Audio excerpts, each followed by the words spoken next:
India Foundation Special. My name is Soumya Chaturvedi and I'm a Senior Research Fellow at India Foundation. I'm sure all of you must have read or heard about Afghanistan, Taliban, the peace process and other complex realities of Afghanistan. In order to decode this conundrum, today we have with us Captain Alok Bansal, Director India Foundation. Sir, starting from the very basic question, how do you define the current security scenario of Afghanistan? See, Afghanistan is passing through a very, very difficult phase, and there is no doubt that we have a situation where Taliban has successfully captured large areas in countryside and is attacking at least 3 of the provincial capitals. As of now, most of the population centers are still with the government, but there is a huge pressure on Lashkar Gah, Kandahar and Herat, where fighting is going on outside the city premises, in fact in the outskirts of the cities, and on number of occasions both Kandahar airport as well as Herat airport have come under attack and had to be closed temporarily for short periods of time. This sort of a situation primarily got created because when Americans said that they wanted to quit Afghanistan and they gave a timeline, it created a psychological panic. Because if you have gone through the history of Afghanistan, the regime changes in Afghanistan have not really happened because of military defeat, but primarily because key commanders have crossed over to the side which they perceived was going to emerge as victorious. It happened when Najibullah lost the power because key commanders like General Shahnawaz Tanai and General Abdul Rashid Dostum crossed over to the sides of Mujahideen and his government fell. And this also happened when Mujahideen fell and Taliban captured power, because Taliban managed to win over the loyalties of most of the Mujahideen commanders, either by bribing them or by convincing them that they were in any case going to emerge victorious, so they should join them. And this is what exactly happened in this point of time, because when the US announced, there was a panic. And in that panic scenario, certain troops which were actually located on the fringes of Afghanistan actually deserted their posts, and some of them in fact crossed over to the neighboring countries. Now what exactly happened is that the Taliban, after capturing the country side, also realized that this was a window of opportunity. So they put in their best efforts to try and capture as much land as is feasible, because they could visualize that there was a sort of a panic and the government was crumbling. And one of the first things what they did was that they tried to capture as many border posts as were possible. So you find that Taliban managed to capture Afghanistan's border post with Iran, with Uzbekistan, Turkmenistan, and they covered almost all, barring 2 major posts, with one is Zaman and one is Torkham. Almost all the border posts have been captured by Taliban today. And one of the reasons for this is because the border posts are actually a lucrative source of revenue, because the goods and people moving through them can easily be taxed, and that could actually provide substantive wherewithal to the Taliban kitty so that they can launch the offensive and continue with it. So that's been the case, and after capturing these border posts, I think their focus has been now on capturing some of the provincial capitals so that they can say that some provinces are completely under their control, which has not happened.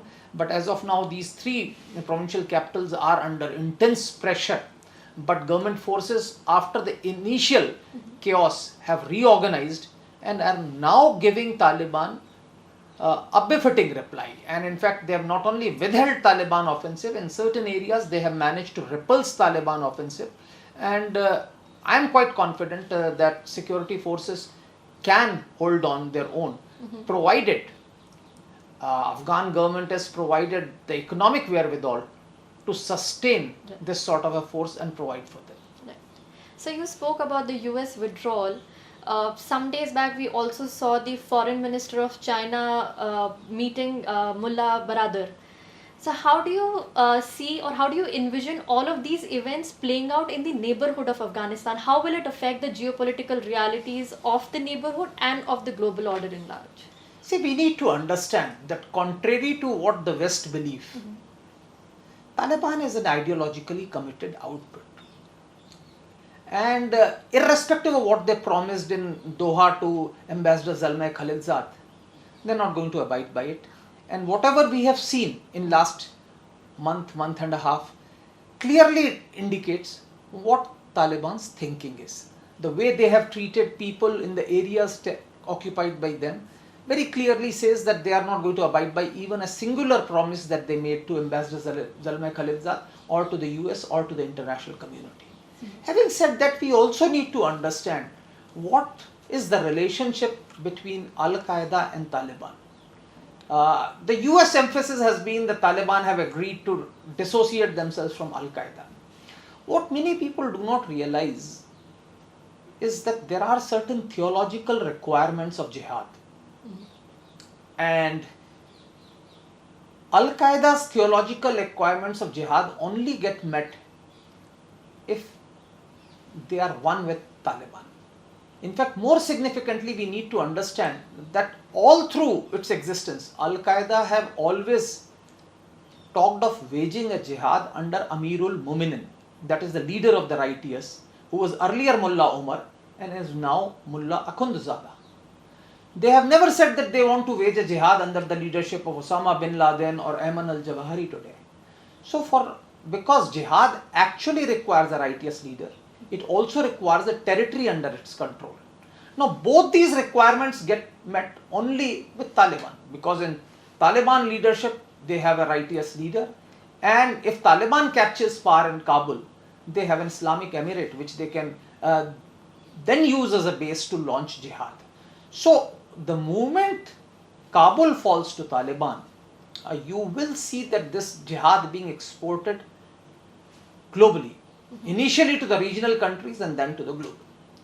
Now China is hoping that by probably hosting Taliban leadership, they could probably make peace with them, because they visualize that there could be problems. But the problem with China is that 7 decades of an atheistic society which has been propounded by the Communist Party of China has led to a situation where CPC hardly understands the pulse and attraction of religion. And consequently, their ability to counter religious movements have been actually fairly bad. If you actually see, their reaction to all religious movements have been fairly knee-jerk, whether it be Falun Gong or Islamists in Xinjiang or even Christian organizations in different parts of country. And now they have been led to believe by Pakistan that by hosting Taliban they can probably come to peace. To my mind, an organization like Taliban, which is driven by a fierce jihadi ideology, is bound to support Islamic militants from different parts of China.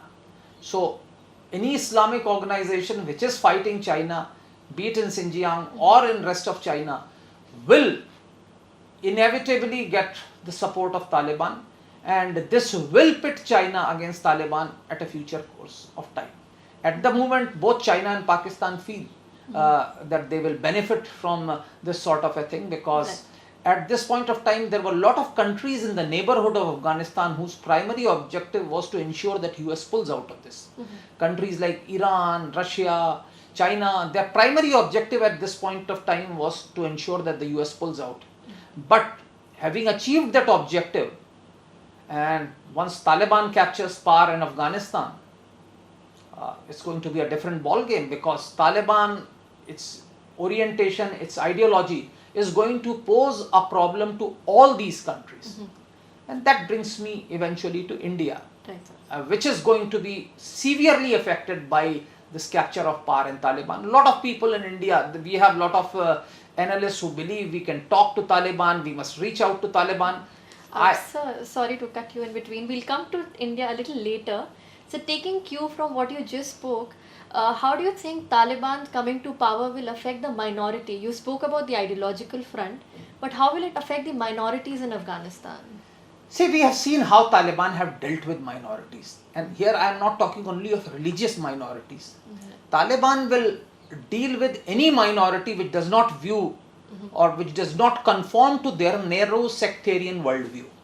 So it is not only Hindus, Christians in any case are hardly there, but Hindus and Sikhs, who are a religious minority in Afghanistan, will be treated harshly. Earlier also they were forced to wear yellow clothes and distinctively identify themselves that they were minorities.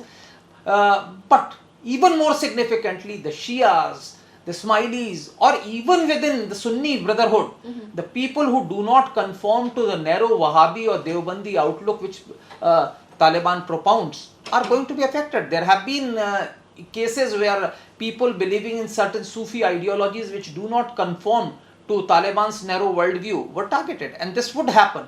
So anyone who does not conform to this ideology will be targeted, be it religious minorities, be it ethnic minorities, be it women, be it children, or be it people with alternative worldview like LGBT communities or people who do not conform to puritanical extremist ideology of Taliban. Right.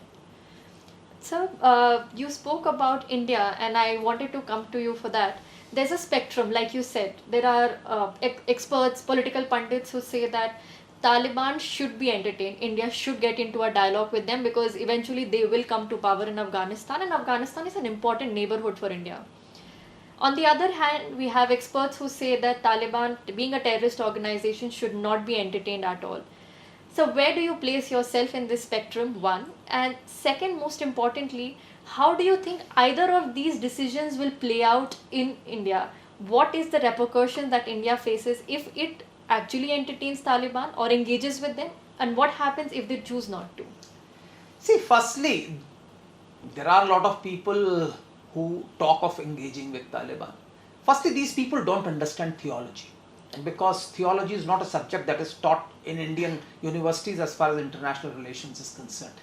But an outfit like Taliban is driven by Islamic theology. If you don't understand Islamic theology, you cannot understand Taliban. So, firstly, you need to understand that an organization like Taliban cannot be transformed, as I said. The secondly, you also need to understand that an Al-Qaeda's jihad gets delegitimized if it is actually not linked with Taliban. So having said that, now those people who feel that it's a changed Taliban or Taliban will transform itself are living in fool's paradise. I have no doubts that by talking to Taliban, we provide it legitimacy and actually weaken the official government of President Ashraf Ghani. So I think talking to Taliban is actually counterproductive. Irrespective of how much you reach out to Taliban, Taliban is never going to be a friend. Because Taliban's ideology pits you against a secular India. And this fact needs to be appreciated. You can have an engagement with Taliban if it captures power. And that's not a given. Please understand, overwhelming majority of Afghans even today oppose Taliban. So you have a larger percentage of population which opposes Taliban. And you should go for their goodwill. And if government of India keeps supporting the Afghan government and Afghan security forces, I can assure you that Taliban will never be able to capture power in Kabul. We also need to understand who has actually created Taliban.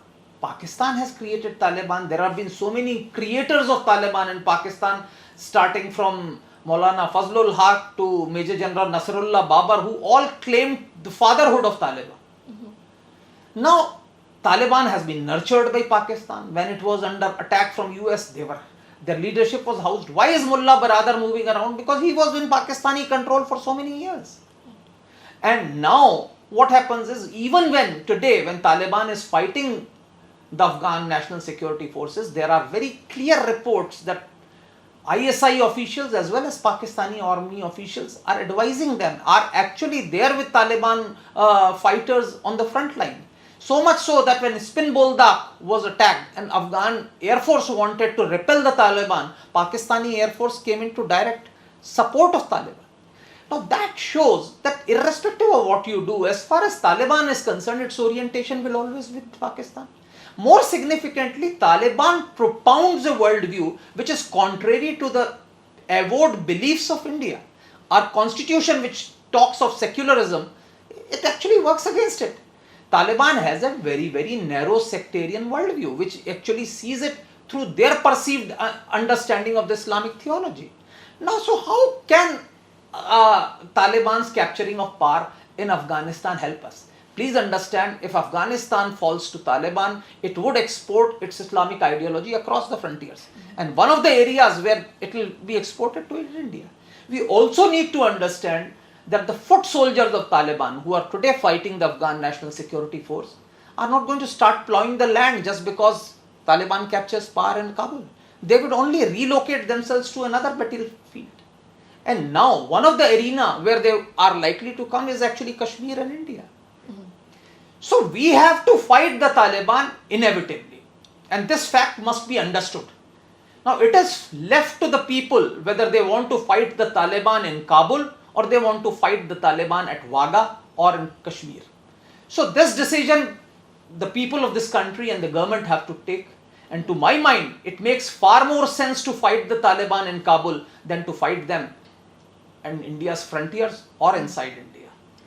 Right. So just one last question. This might invoke some kind of an academic discussion as well. Some scholars in the West propound that one way of ending terrorism is by political accommodation, how the IRA in Ireland was accommodated. Do you think something like that will work for an outfit like Taliban that has associated itself with Al-Qaeda, with ISIS and so many other terrorist organizations? Do you think terrorism can really end by political accommodation? See, Western analysts, especially American analysts, actually try to analyze international relations through the prism of IR theories which have been manufactured by various academics. Mm-hmm. We need to be very categorical. For a long time, a lot of people felt that terrorism is because of deprivation, marginalization of the Muslim youth. The fact of the matter is that none of the 9/11 perpetrators were from poor families. If you see the number of people internationally who gravitated towards Islamic State, most of them were educated, college-going students. So it is not deprivation or something. And accommodation, political accommodation of which sort? Taliban's avowed objective is Islamic Emirate. Now how do you have an accommodation with that sort of an entity? It would push all the other entities out and wants to establish an absolute rule. You have a very clearest example of Czechoslovakia after Second World War. When they tried to accommodate the communists in the power structure, the communists pushed all other actors outside and established that totalitarian regime. Now, if you want to accommodate Taliban, the Taliban's accommodation can only be at to establishment of an Islamic Emirate, where women, children, religious minorities or sectarian minorities have no role. Now, do we want that sort of an Afghanistan? Do we want that peace of the graveyard? That peace which gives you some temporary reprieve, but creates a futuristic chaos? Because, as I said, the ultimate objective of Taliban and Al-Qaeda is establishment of global Islamic Emirate. That is the overall final objective of them. They do not believe, in any case Islamic Ummah does not believe in geographical frontiers. So the geographical frontiers of Afghanistan, Pakistan, India, Iran or any other country are immaterial as far as they are concerned ideologically. And this fact must be appreciated. So irrespective of what Taliban might say, their aims and objectives are not going to remain confined to the geographical frontiers of Afghanistan, and this fact must be understood by the global community at the earliest. Thank you so much, sir. With that, we come to the end of this conversation. Thank you so much for your time and your valuable insights. I'm sure the viewers and listeners would have a lot to learn away and take away from this conversation. Your feedback is really important to us. Please do write in the comment section what do you think about this dialogue and what are the other topics you would want us to cover. Do like and share these video channels and the podcasts. More so, you can always follow India Foundation on our other social media handles to keep updated on our other activities and publications.